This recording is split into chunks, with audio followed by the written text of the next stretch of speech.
Assalamualaikum warahmatullahi wabarakatuh. Perkenalkan nama saya Sri Ayu Lestari, NIM 22070166065. Jadi di sini saya akan membahas materi terkait spiritualitas dan juga penuaan. Nah, teman-teman boleh nih disimak videonya sampai selesai ya. Nah, teman-teman, ada yang tahu nggak sih apa yang dimaksud dengan spiritualitas itu? Mari kita bahas lebih lanjut.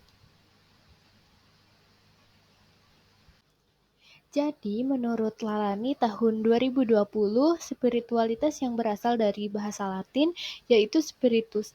Nah, yang berarti meniup mata atau bernapas dan memiliki arti juga dalam memberi kehidupan menjadi manusia.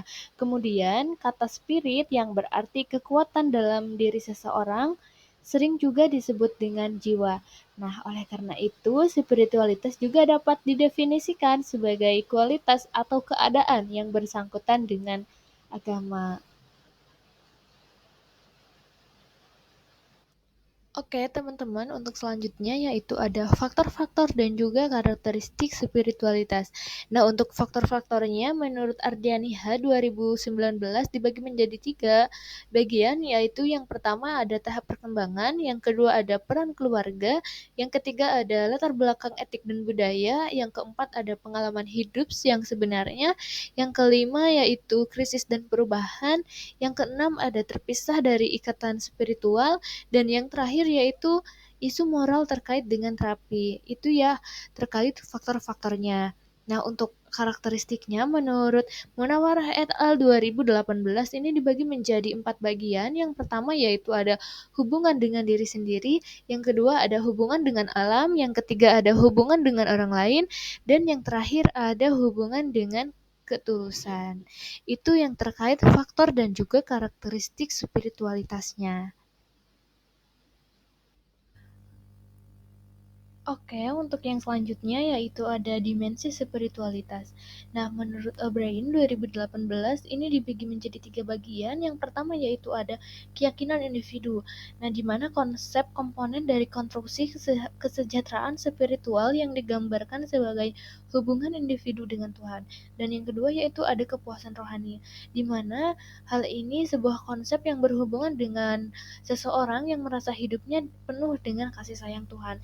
Dan yang terakhir yaitu ada praktik keagamaan yang digunakan dalam ritual keagamaan seperti menghadiri kegiatan keagamaan, berdoa, meditasi pribadi, dan juga lain-lain. Oke teman-teman, jadi kita memasuki materi yang kedua yaitu penuaan. Apa sih yang dimaksud dengan penuaan itu? Jadi, penuaan menurut Zia di KK 2014, penuaan adalah perubahan fisiologis yang biasanya terjadi seiring bertambahnya usia pada semua organisme yang hidup secara bertahap. Karena semua organ manusia, hewan, tumbuhan, dan organisme yang merupakan barsel tunggal mengalami proses tersebut. Oleh karena itu, fenomena fisiologis tersebut diantaranya penurunan jumlah sel, penurunan laju metabolisme, dan juga peningkatan penyakit. Nah, penuaan juga dipengaruhi oleh banyak faktor seperti faktor lingkungan, fisiologis atau stres, aktivitas fisik, merokok, dan juga radiasi sinar ultraviolet. Nah, oleh karena itu, sebuah proses kompleks di mana beberapa teori juga menjelaskan bahwa kinerja seluler dari penuaan juga dipengaruhi oleh faktor spesies oksigen atau reaktif atau ROS yang diproduksi dalam sel.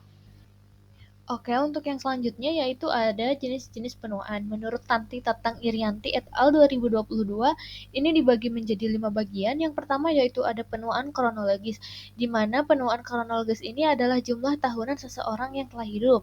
Contohnya seperti wanita berusia 85 tahun mungkin masih aktif menjadi relawan, sedangkan pria yang berusia 75 tahun bisa pulang ke rumahnya atau meninggal.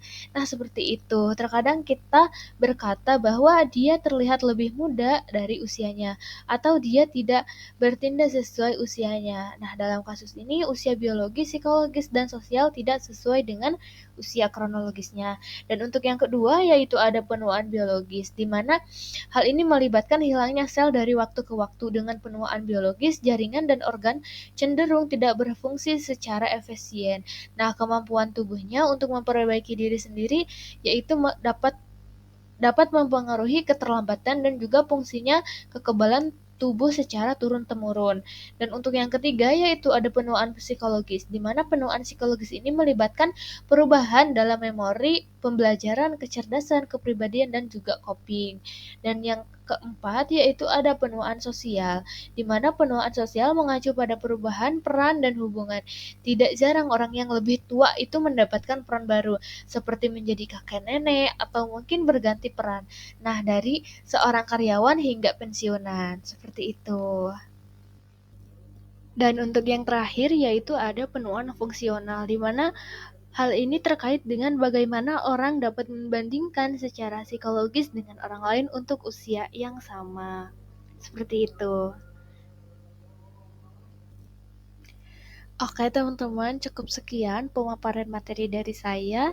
Semoga bermanfaat. Mohon maaf apabila ada kesalahan kata. Wassalamualaikum warahmatullahi wabarakatuh. See you.